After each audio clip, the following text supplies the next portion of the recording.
إن الحمد لله نحمده ونستعينه ونستغفره ونعوذ بالله من شرور أنفسنا ومن سيئات أعمالنا.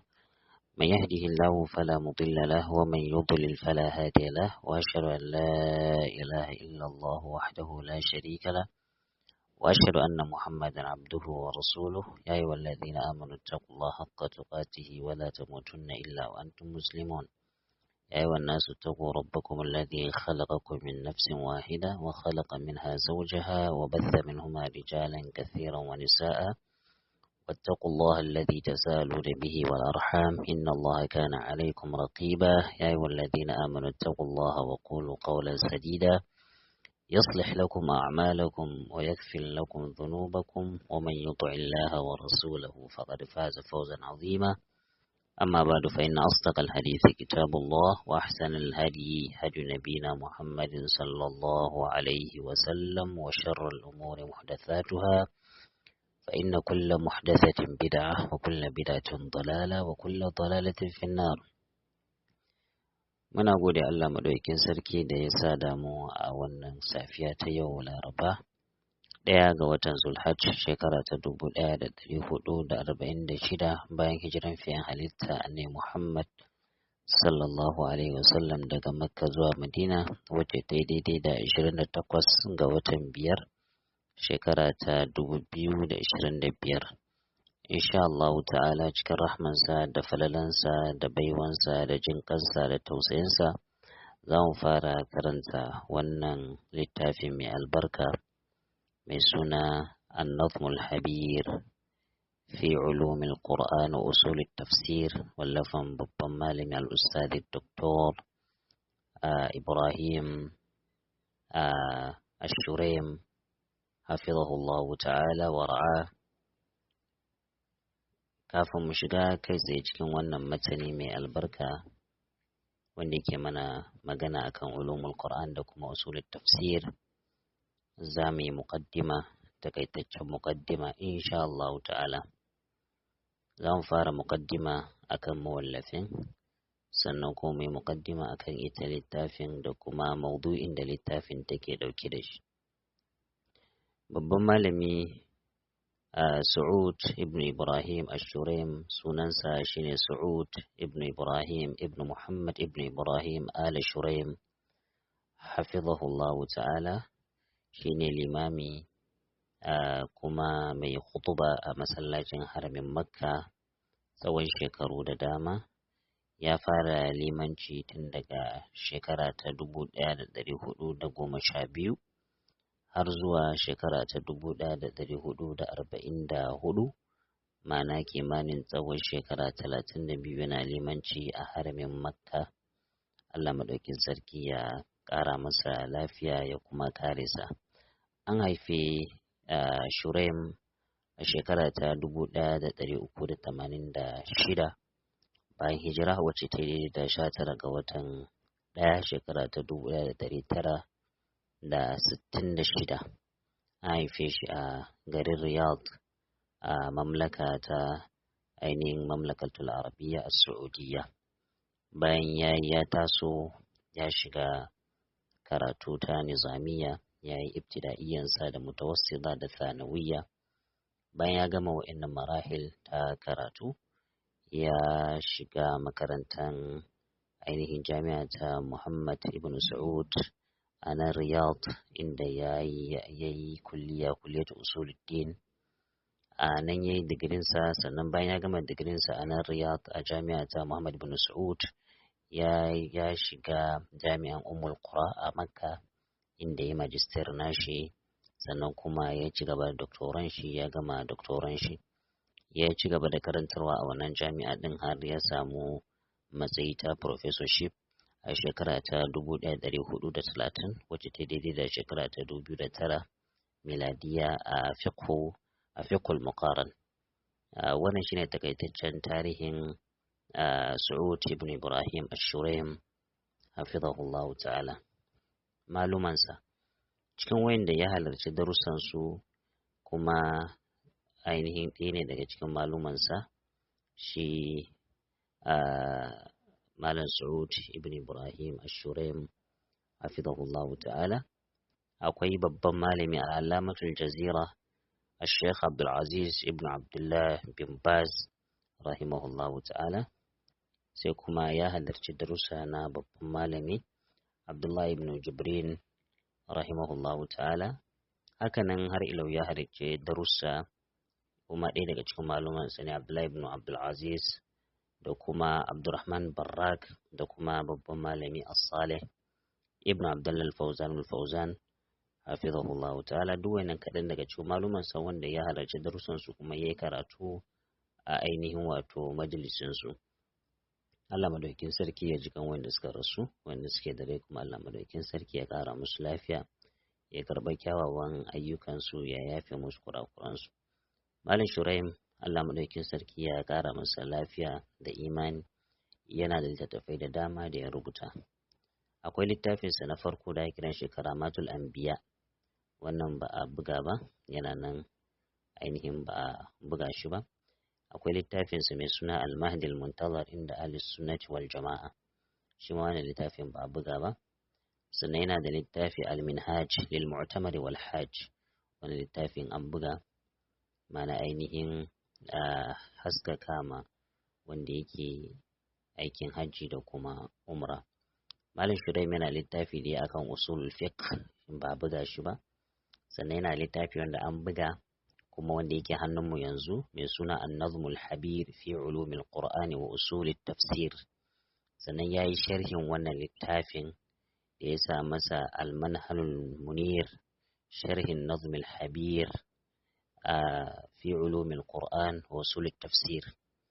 Sannan yana da wani littafi mai kima wanda yayi akan aqida mai suna Israjul Khuyul بنظم مسائل الأربع وثلاثة أصول. wannan kaɗan daga cikin littattafan al'imamu Shuraim hafizahullahu ta'ala.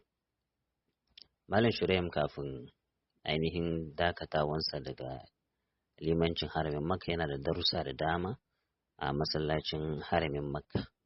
Yana da darussa da yake gabatarwa akan kashfu shubuhat na babban malam al-Imam al-Mujaddid Muhammad ibn Abdul Wahhab rahimahullahu ta'ala. Sannan yana karantar da wasu daga cikin littattafansa da shi ya rubuta wanda muka ambata ɗazu, Israjul Khuyul bi nazmi al-masail al-arba wa thalathati usul, da kuma ya karantar da wannan littafin wanda yanzu muke dauke da shi An-Nazmul Habir. Sannan kuma ya yi sharhin littafin babban malami Muhammad bin Salih al-Uthaymin mai suna Al-Qawaidul Muthla fi Asma'illah al-Husna. Sannan yana da darussa da yake gabatarwa wanda yake sharhin littafin Bulughul Maram na Al-Hafiz Ibn Hajar Al-Asqalani rahimahullahu ta'ala.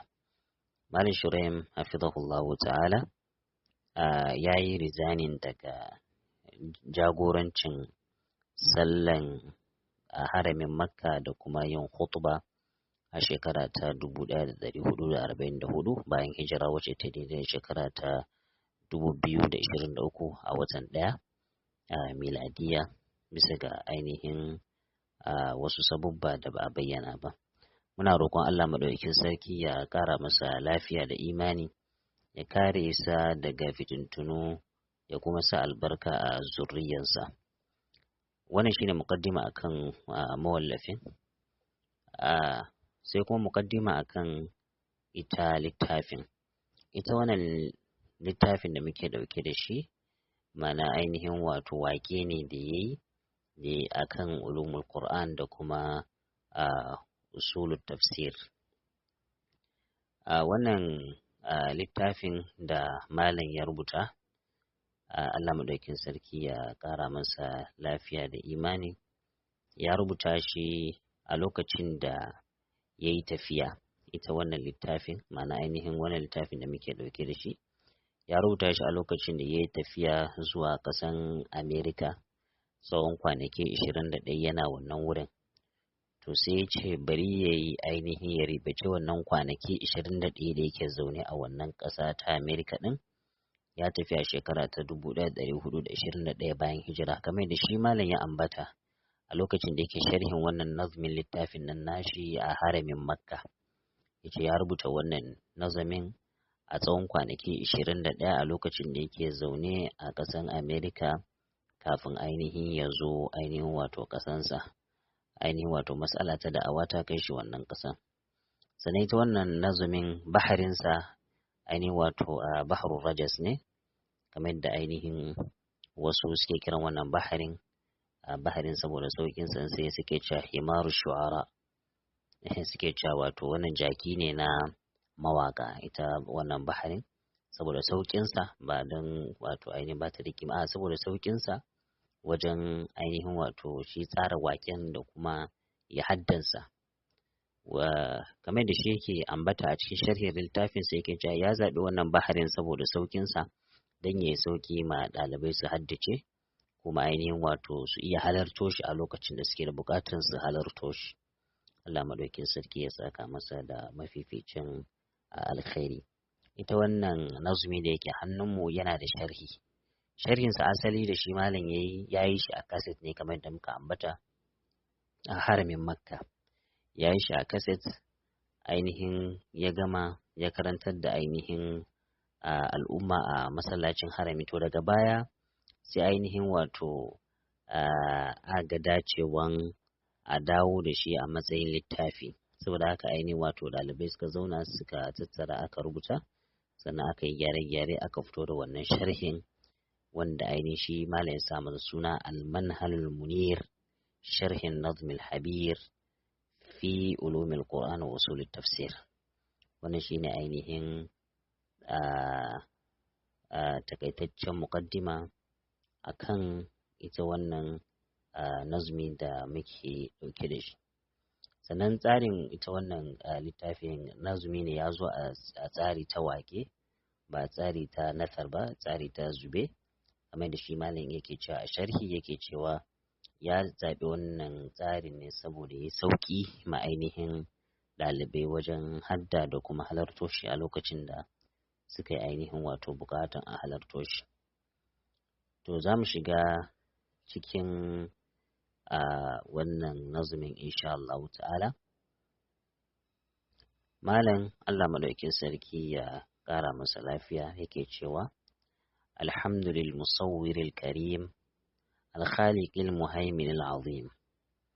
Malam yake ce alhamdu, godiya da jinjina ya tabbata lil musawwir ga wanda yake al musawwir mai zana halitta, alkarim Allah madaukin sarki mai karamci ne, alkhaliq Allah madaukin sarki shi ke halitta, almuhaimin Allah madaukin sarki shi ke ainihin ba da mafaka, shi ke ba da kariya, al'azim Allah madaukin sarki shi ke da girma, wanda girmansa ya fi girman kowa.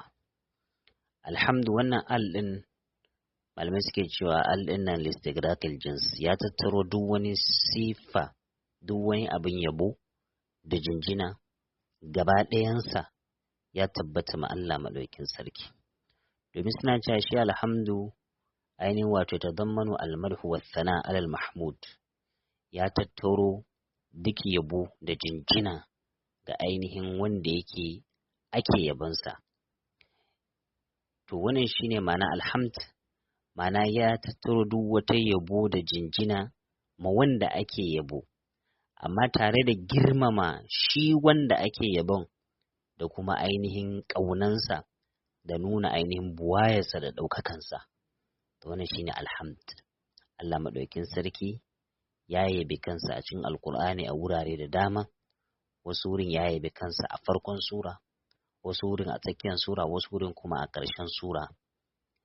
Ga suna ainihin ayoyi da dama Allah maɗaukin sarki ya yabe kansa.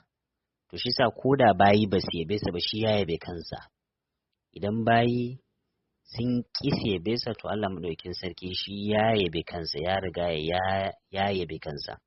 Alhamdulillahi alladhi anzala ala abdil kitaba wa lam yaj'al lahu iwaja, alhamdulillahi rabbil alamin, alhamdulillahi fatiris samawati wal ard, har zuwa ƙarshe. To wannan shine ma'ana alhamd. Allah maɗaukin sarki godiya da jinjina duk sun tabbata ma ainihin Allah maɗaukin sarki. Ya tabbata ma lil musawwir. Al musawwir suna ne daga cikin sunayen Allah maɗaukin sarki. ma'ana shine mai zana halitta. Shi Allah maɗaukin sarki shi ke zana halitta al-musawwir. Wannan ya zo sunan shi ma a cikin ainihin wato a cikin alkur'ani, inda Allah maɗaukin sarki yake cewa wallahu alladhi la ilaha illa huwa al-maliku al-quddus as-salamu al-mu'minu al-muhaiminu al-azizu al-jabbaru al-mutakabbir subhanallahi amma yushrikun wallahu al-khaliqu al-bari'u al-musawwir. Al-musawwir suna ne daga cikin sunayen Allah maɗaukin sarki mai zana halitta. Wallazi khalaqakum fa ahsana suwarakum.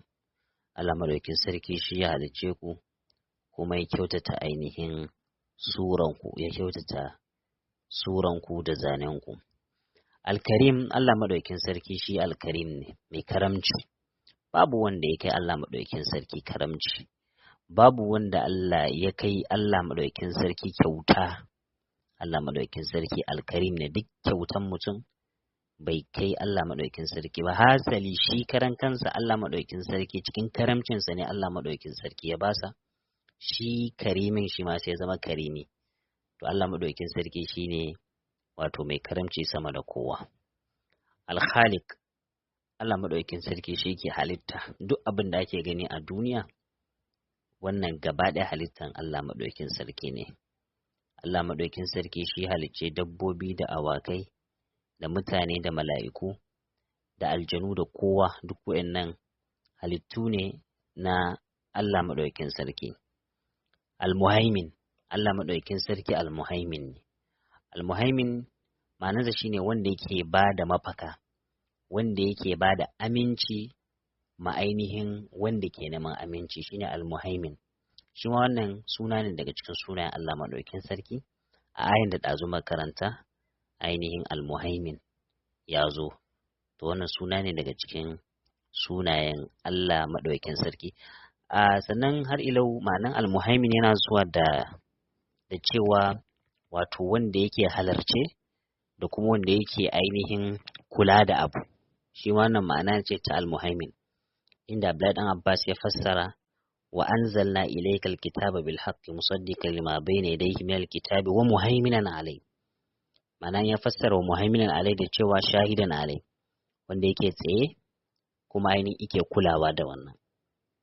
To wannan suna ne daga cikin sunayen Allah madaukakin sarki Al-Muhaimin.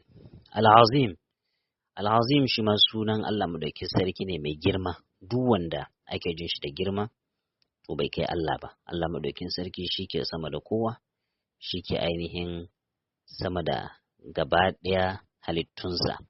Babu wanda yake daidai da Allah, ballantana samu wanda yake sama da Allah madaukakin sarki.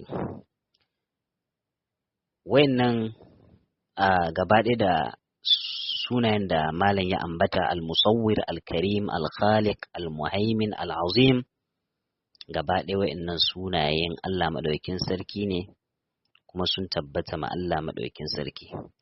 To anan da yace alhamdulil musawwiril karim har zuwa ƙarshe, ma'ana yana nuna wayannan siffa ta godiya da jinjina da ɗaukaka ya tabbata ma al-musawwir da al-karim da al-khaliq da al-muhaimin da al-azim, kuma gabaki ɗaya wayannan sunaye ne na Allah madaukakin sarki.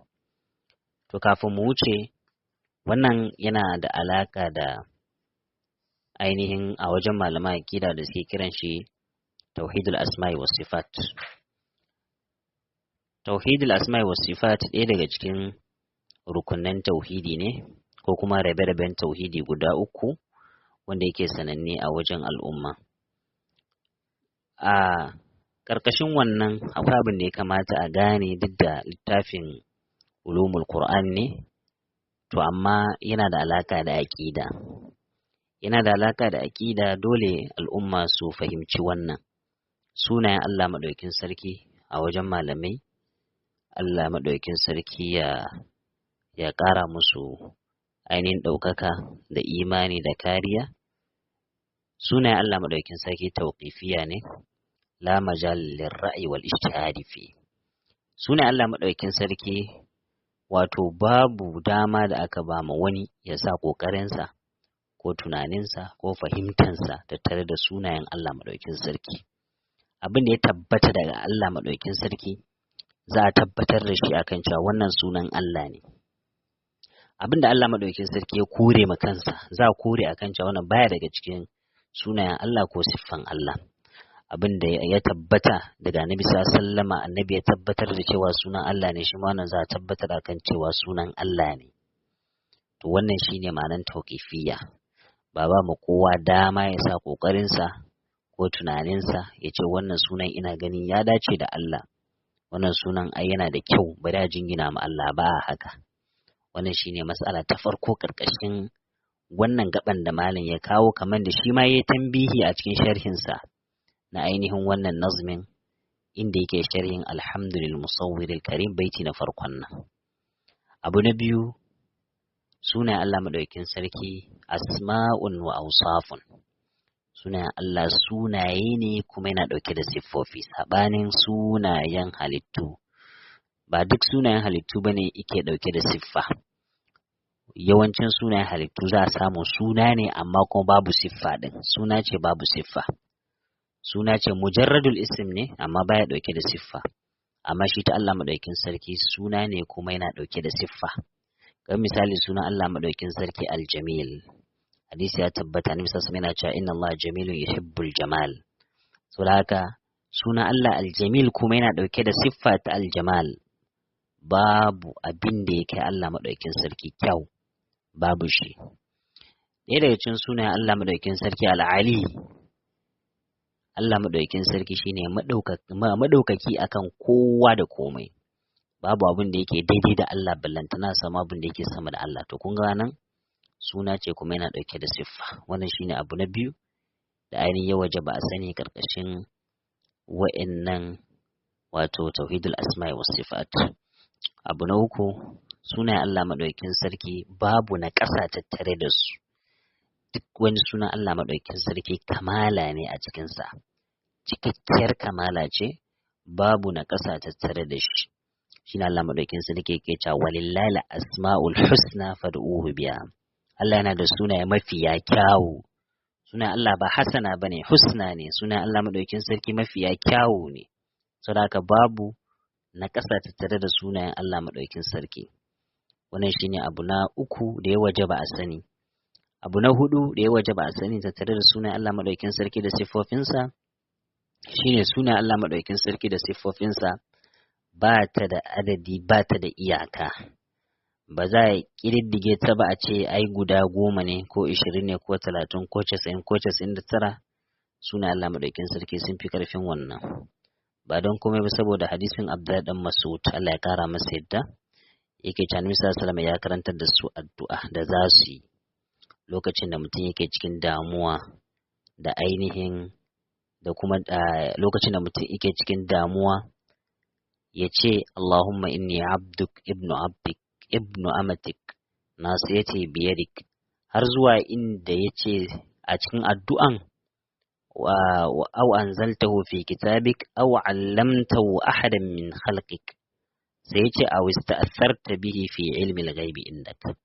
أنا الله إنا توسلي دا سونا ينكا أتكي سيتي أو استأثرت به في علم الغيب عندك. سونا دا كي كدي كي بنت دا ونن سونا كي كدي كأينهم واتو برما كان كسانين ونن سونا كنا كوي سونا ينديكي أين الله كدي ya bar kansa sanin wannan sunayen, bayan wanda Allah ya ainihin faɗa kan cewa sunansa ne, da kuma Annabi sallama ya karantar da al'umma cewa wa'annan sunayen Allah ne. To kenan akwai sunayen da yake Allah madaukakin sarki shi ya bar kansa sanin wa'annan sunayen. Haka nan ya tabbata hadisi shafa'a, wanda Annabi sallallahu alaihi wasallam yake cewa tashin alkiyama zai zo, zai ɗora goshinsa a ƙasa ya bi Allah, ya jinjina ma Allah, ya ce da abin da yake nima ban san me zan yabe shi da shi ba. Ana akwai sunayen da Allah maɗaukin sarki zai kimsa masa a zuciyarsa a wannan ranan da shi zai yabi Allah, wanda ya ce shi ma yanzu bai san wannan sunan ba. Wannan shi abu na hudu da ya waje ba a sani akan cewa sunayen Allah maɗaukin sarki da siffofinsa ba su da adadi kuma ba su da iyaka. Hadisin al-Imam Tirmidhi rahimahullahu ta'ala da ya zo, wanda yake ya ambato sunayen Allah 99, wani hadisin bai inganta ba, hadisi ne da malamai suke da magana da yawa a kansa. to sannan hadisin wanda ainihin wato al-Imam al-Bukhari Allah madaukin sarki ya ji kansa da waninsa suka fitar da shi an sa muke cewa inna lillahi 99 isman man ahsaha dakhala al-janna wa fi riwayatin mi'atan illa wahida. Wato Allah yana da wasu sunaye 99 ko kuma 100 babu ɗaya, duk wanda ya kiyaye su zai shiga aljanna. Wannan baya nuna kan cin sunan Allah 99, mana yana da wasu sunaye 99 ta musamman. Wannan ta musamman din wanda ya kiyaye su, ya san su, ya aiki da su, zai shiga aljanna. Wannan shine abu na hudu da ya wajaba a sani tattare da sunayen Allah madaukakin sarki da kuma siffofinsa. Sai abu na biyar da ya wajaba kuma na ƙarshe kenan da ya wajaba a sani tattare da sunayen Allah madaukakin sarki. Sunayen Allah madaukakin sarkin nan ga baki ɗaya da mutum yake ji, game da Malam Usaimin yake cewa mutaradifatun wa mutabayina. Ma'anoninsu suna bambanta amma gaba ɗaya an tattara abu ɗaya yake nunawa. Misali as-sami' da al-basir da al-aziz da al-azim da al-karim da al-musawwir da al-khaliq duk ma'anansu daban, amma gaba ɗaya ai yana nuna Allah madaukakin sarki ne. As-sami' din shine Allah, al-basir ma shine Allah, al-azim Allah kenan, al-karim Allah ne, amma ma'anan as-sami' ya bambanta da al-basir. Al-basir ya bambanta da al-aziz, al-aziz ya bambanta da al-azim. Har zuwa ƙarshe, wannan abu na biyar wanda ainihin ya wajaba a sani tattare da sunayen Allah madaukakin sarki. Akwai wanda suka saba ma wannan a cikin firaqud dalla a tattare da sunayen Allah madaukakin sarki, wanda ainihin ya saba ma tafarki ta ainihin wato daidai, wato wanda abin nan da muka ambata shine daidai tattare da sunayen Allah madaukakin sarki da kuma sifofinsa kuma bayansa, wannan ainihin wato kuskure ne kuma ainihin wato bata ne. Sai mala yake cewa Allah madaukakin sarki ya ƙara masa lafiya da imani, yace thumma salatu wassalamu sarmada ala nabi hashimi ahmada. Mala yake ce hafizahullahu ta'ala, thumma sannan ana bayan yabo da jinjina da ɗaukaka masu yawa da ya tabbata ma Allah madaukakin sarki, to sannan kuma sai salati da salami ga manzon Allah sallallahu alaihi wasallam. Bayan mutum ya yabi Allah ya jinjina masa, to abu na biyu shine sai ya aika salati da salami ga manzon Allah. As-salatu was-salamu sarmadan, wato da yabo da aminci su tabbata ma manzon Allah sallallahu alaihi wasallama. Idan aka ce as-salatu ana nufin shine yabo. Allah madaukakin sarki ya yabe mutum a fadarsa ta mala'iku, to shine wannan shine salatullahi ala khalqi kamar yadda malamai suke faɗa.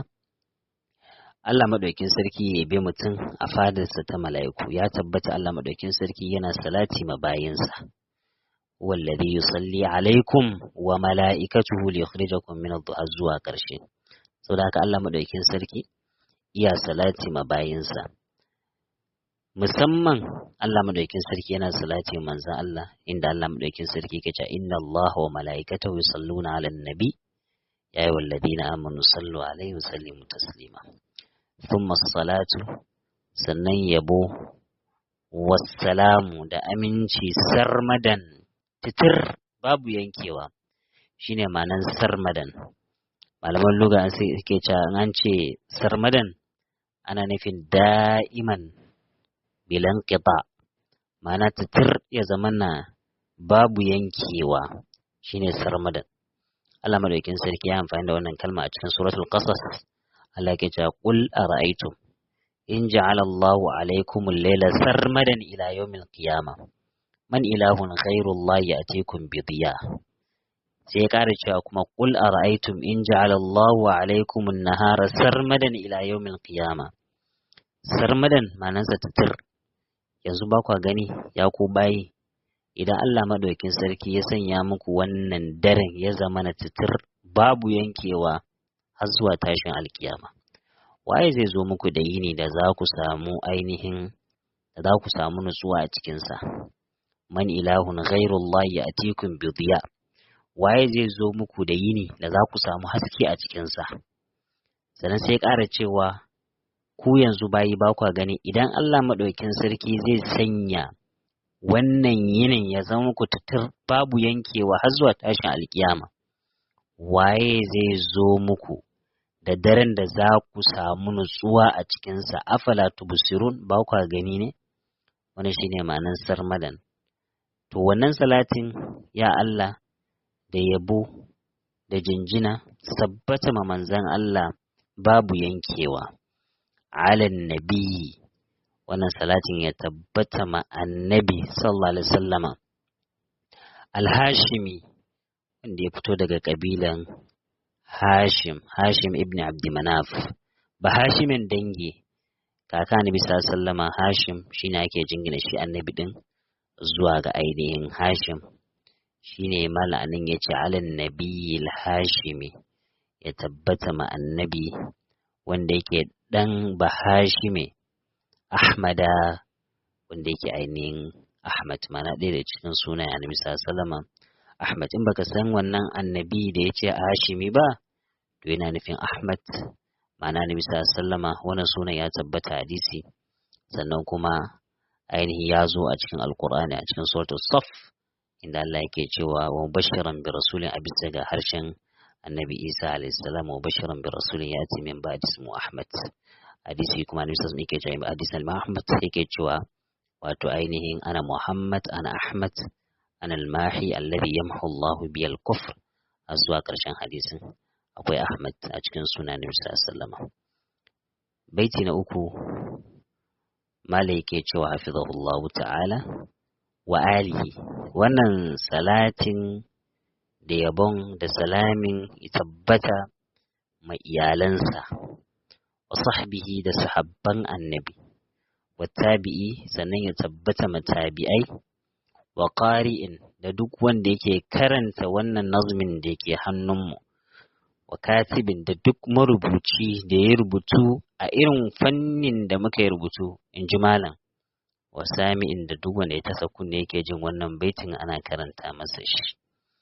Malam yake cewa wa ali, wannan wawun ɗin atafi ne akan wannan salatin da yake cewa salati da salami da aminci ya tabbata wa manzon Allah, to sannan wa alihi salatin ya tabbata ma iyalan annabi sallallahu alaihi wasallam, ma'ana matayensa da zuriyarsa gabaki ɗaya musulmai, wa sahbihi da sahabbansa, ana sahabbansa ɗalibansa wanda suka yi karatu a gabansa, Allah maɗaukin sarki ya ƙara musu yadda, wa tabi'i da tabi'ai wanda suka yi karatu a wajen sahabban manzon Allah ɗin, mana ɗaliban annabi, su ɗalibai ne da suka yi karatu a wajen ɗaliban annabi, Allah maɗaukin sarki ya ji kansu, kuma su suna cikin ƙurunil mufaddala, suna cikin ƙarni wacce take mafi alkhairi bayan ƙarnin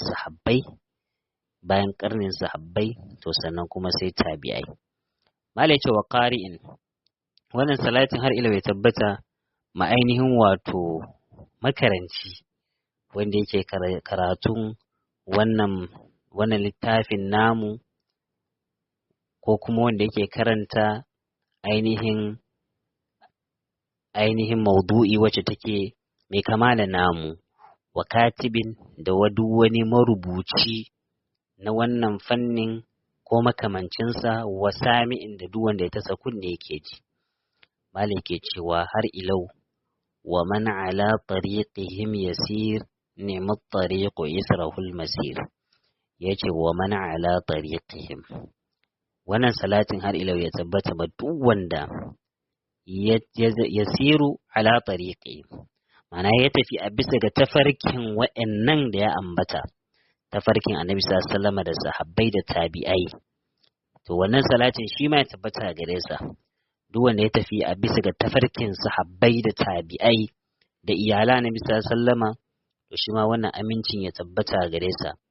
Ni'mat tariq, malikin madalla da wannan hanyar, yace abin yabon wannan hanyar israhul masir, a ce hanyar da kake bi madalla da irin wannan hanyar, a ce ita wannan hanyar kana bin hanya ce ta Nabi sallallahu da sahabbai da iyalansa da tabi'ai. To wannan muqaddimar sa kenan, ya gama muqaddima, yanzu zai shiga ainihin wato sulbil mawdu', bayan yayi yabo da salati da salami ma Nabi sallallahu da iyalansa da sahabbansa da tabi'ai da duk wanda yake tare da ainihin ya bi tafarkin su, da duk wani makaranci da marubuci da wanda ya tasa kunne yake ji. Bayan malam yayi addu'a ta alkhairi, to zai shiga ainihin sulbil mawdu', shine baiti na 5. malam ke cewa wa khudh uluman lil fata muhimma wa kun harisa sa'iyan bihimma. Yace wa khudh, kariki ya kai mai sauraro, uluman wasu ilmun muka lil fata muhimma. Yace wani ilmun muka masu kima ne ma ainihin ya kai saurayi, mana ka tasa kunne ka saurare wa'annan ilmun mukan ka rike su, wa kun ka kasance harisan mai kwaɗayi, sa'iyan mai yunkuri bi himma tare da ainihin himma. Wannan ma'anar su mutaradifa ne, ma'ana ne ka zama mai kokari, ka zama mai himma, ka rike wa'annan ilmun mukan da za ambata, shine ilmin alqur'ani da malam zai ambata, shine ashraful ulum. Duk wani ilimi yana kasa da wannan ilimin alqur'ani. Dalili shine shi Qur'anin yana sama da maganan kowa, saboda shi Qur'anin maganan Allah ne. To kenan abin da yake da alaka da shi kuma babban ainihin wato ilimi ne, wanda yake sama da duk wani ilimi. Shine malai yake cewa wa khudh uluman, kariki wasu ilmin muka masu tarin yawa. Yace lil fata muhimma, yace wannan ilmin mukan masu kima masu daraja, karike wannan ilmin mukan.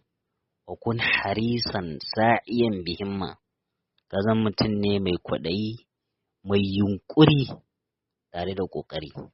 Ma'ana kada mutum ya zama kasalalle, mutum ya zama yana da ƙoƙari, ya zama yana da ainihin wato yunkuri da kazar-kazar wajen riƙe wa'innan ilmummukan da malam zai ambata da suke da alaka da alƙur'ani.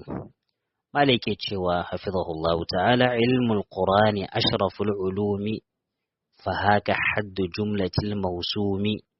Yace ilmul qur'ani, ilmin alqur'ani. Wannan shine abin da malam zai mana magana kan ulumul qur'an kafin ya shiga usulut tafsir. Yace ilmul qur'ani yace ilmin qur'ani. Anan mudaf da mudafun ilayhi ne. Ilmul qur'an wato ilmu din shine wato ainihin mudaf, alqur'an kuma mudafun ilayhi. Kenan kalmomi ne guda biyu aka hada, al-ilmu da kuma alqur'an. Da aka hada su sai ya bada ma'ana ta musamman, ilmul qur'an ko kuma ulumul qur'an da ake fada. Hana kowane kalma ne yana cin gashin kansa da ma'anansa. Al-ilmu yana cin gashin kansa da ma'anansa, alqur'an yana cin gashin kansa da ma'anansa. Idan ka hada su kuma zai bada ma'ana wato ta daban mai zaman kansa. To yanzu anan malam shi zai faɗa mana ainihin ulumul qur'an din idan aka haɗa su wuri ɗaya, ma'anan da zai bayar. Amma al-ilmu ai ma'anan sa diddul jahal ne, da kuma yana da ainihin maratib ta al-ilm wanda mutum yana so zai same shi a cikin wato ainihin usulul fiqh, maratibul ilm.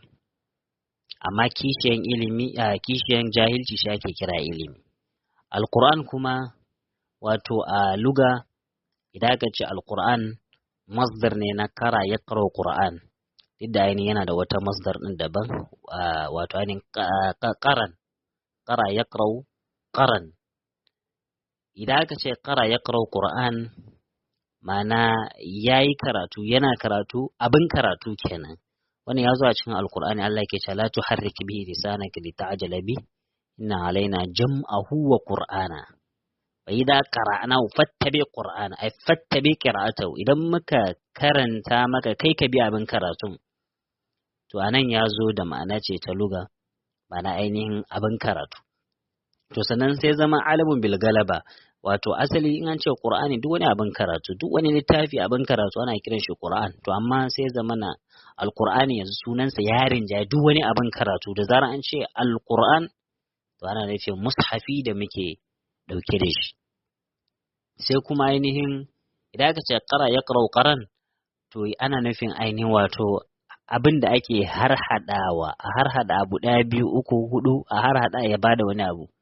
Shi sa ainihin wanda yake aikin hajji tare da umra ake kiran shi qarin, wato wanda ya haɗa aikin hajji da umra a wuri ɗaya.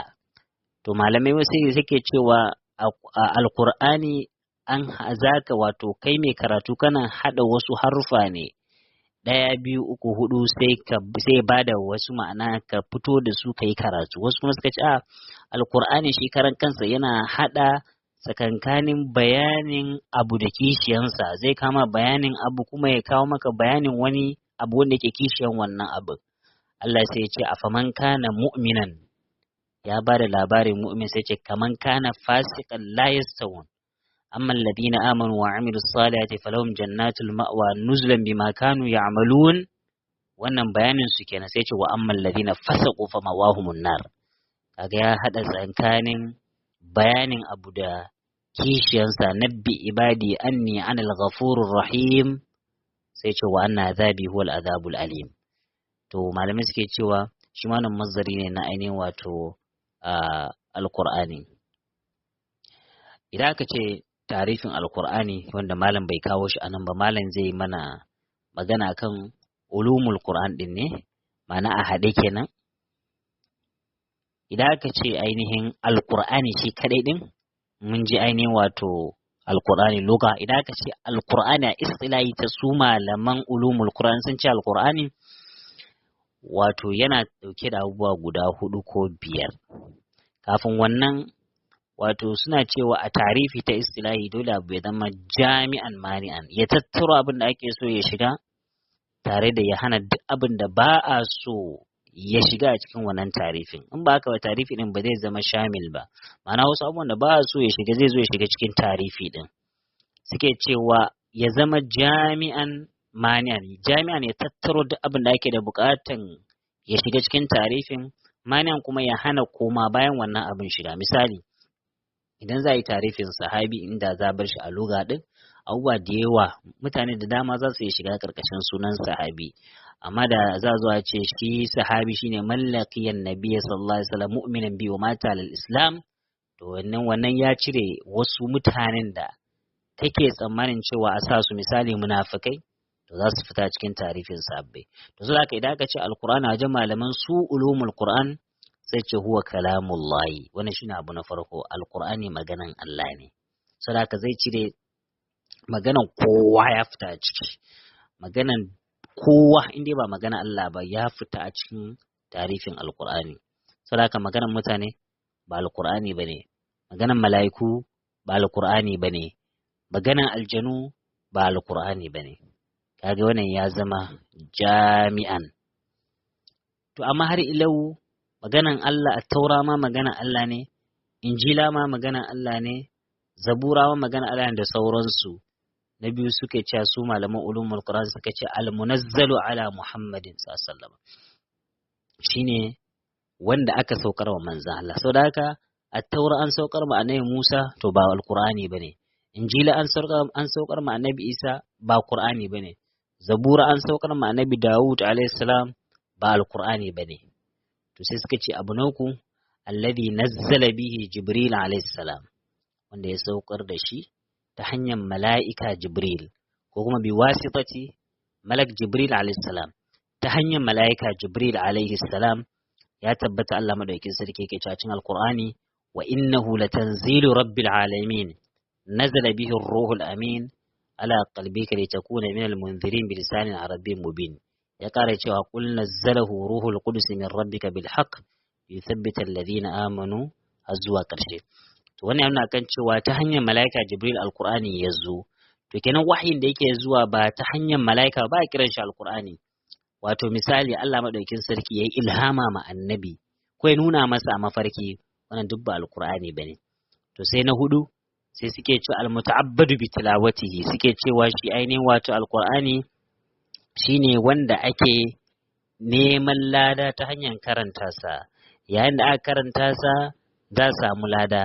Kina anan wato ainihin hadisul qudsi ya fita a ciki, saboda ainihin hadisul qudsi maganan Allah ne, sannan kuma ainihin Allah madaukakin sarki ya aiko ma manzansa, to amma kuma shi ba muta'abbadun bi tilawati bane, alqur'ani ne muta'abbadun bi tilawati shi wato ainihin alqur'ani. Saboda haka sun ce wannan tarifin shine jami'an mani'an, ya tattaro da abin da ake so ya shiga, sannan ya hana duk abin da ba su ainihin wato ya shiga.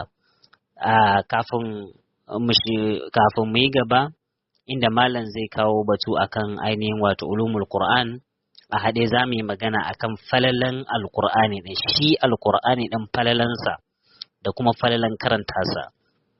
Falalan alqur'ani da kuma karanta Qur'ani da masu karanta alqur'ani, na farko Allah madaukakin sarki yake cewa innal ladhina yatluna kitaballah wa aqamus salah wa anfaqu mimma razaqnahum sirran wa alaniya yarjuna tijaratan lan tabur yuwaffihim ujurahum wa yazidahum min fadli innahu ghafurun shakur. Wani aya na farko kira Allah madaukakin sarki yake cewa wanda suke karanta alqur'ani suke tsaye da sallah suke bayar da abin da Allah madaukakin sarki ya ba su a boye da bayyane, wannan suna fatan wata kasuwancin da ba ta yankewa, kasuwanci ne wacce ba ta yanke sam masu karanta alqur'ani. Na biyu Allah yake cewa thumma awrasna alkitaba alladhina istafaina min ibadina faminhum zalimun li nafsihi ومنهم مقتصد ومنهم سابق بالخيرات بإذن الله ذلك هو الفضل الكبير. سيتي جنات عدن يدخلون wanda Allah madaukin sarki ya gadar musu da alqur'ani sune allazina istafaina min ibadina, Allahu akbar, sune wanda Allah madaukin sarki ya zabe su, sai wanda Allah ya zaba yake bashi alqur'ani. Wannan falala ce ta ainihin masu alqur'ani. Na uku Allah madaukakin sarki ke cewa ya ayyuhan nas qad ja'atkum maw'izatun min rabbikum wa shifaa'un lima fis suduri wa hudan wa rahmatun lil mu'minin. Kaga ya ayyuhan nas qad ja'atkum maw'izatun min rabbikum, wa'azi ya zo muku daga mahaliccinku. Qad ja'atkum maw'izatun min rabbikum wa shifaa'un lima fis sudur, akwai waraka bisa ga abin da yake cikin zukata, wa hudan wa rahmatan lil mu'minin, shiriya ce kuma rahma ma mu'minai. Alƙur'ani kenan. Na hudu alƙur'ani shi ke warkar da cututtukan zuciya, ba abin da yake warkar da cututtukan zuciya na hassada da gaba da kyashi da mugunta da kulli sai alƙur'ani. Allah yake cewa wa nunazzilu min alƙur'ani ma huwa shifaa'un wa rahmatun lil mu'minin. To sannan wanda yake karanta alƙur'ani zai samu ceton alƙur'ani da tashin alkiyama. Imam Muslim ya fitar da hadisi, asan yake cewa iqra'ul qur'an وإنه يأتي يوم القيامة شفيعا لأصحابه. sannan kuma wani hadisi annabi ke cewa ran tashin alkiyama masu karanta alqur'ani da aiki da su a duniya za su zo taqdumuhu suratul baqara wa ali imran. Suratul baqara da ali imran za su na yi musu jagoranci. A wani hadisi na Uthman ibn Affan, Allah madaukakin sarki ya kara masa yadda, wanda yake cikin ainihin wato sahihaini, yake cewa khairukum man ta'allama alqur'ana wa 'allamahu, mafi alkhairinku shine wanda ya karanta alqur'ani kuma ya karantar da ko yake karantar da alqur'ani. A wani hadisin annabi sallallahu alaihi wasallam yake cewa wato alladhi yaqra'u alqur'ana wa mahirun bihi ma'a safaratil kiramil barara walladhi yaqra'u alqur'ana wa yatata'u bihi falu ajra. Wannan Imam Muslim ne ya kawo wannan ainihin wato hadisin. Daga karshe akwai ainihin wato ainihin hadisi na ainihin wato ainihin Abu Huraira radiyallahu anhu, Allah madaukakin sarki ya kara masa yadda, yake cewa wato ainihin lalle shedan yana guduwa daga gidan da ake karanta suratul baqara. To yana ainihin kaɗan daga cikin falalan alqur'ani da kuma masu karanta alqur'ani kenan. Allah madaukakin sarki ya sanya mu a cikin masu karanta alqur'ani. Allah madaukakin sarki ya gadar da wannan littafin a cikin zukatanmu, ya tabbatar da shi. Wa bi hadal qadri kifaya, za mu tsaya nan insha Allah ta'ala, sai karatunmu na gaba insha Allah ta'ala. Abin da muka faɗa daidai Allah madaukakin sarki ya ba mu lada, wannan muka yi kuskure Allah madaukakin sarki ya gafarta mana. wa bihadha alqadri kifaya wa subhanaka allahumma wa bihamdik ashhadu an la ilaha illa anta astaghfiruka wa atubu ilaik.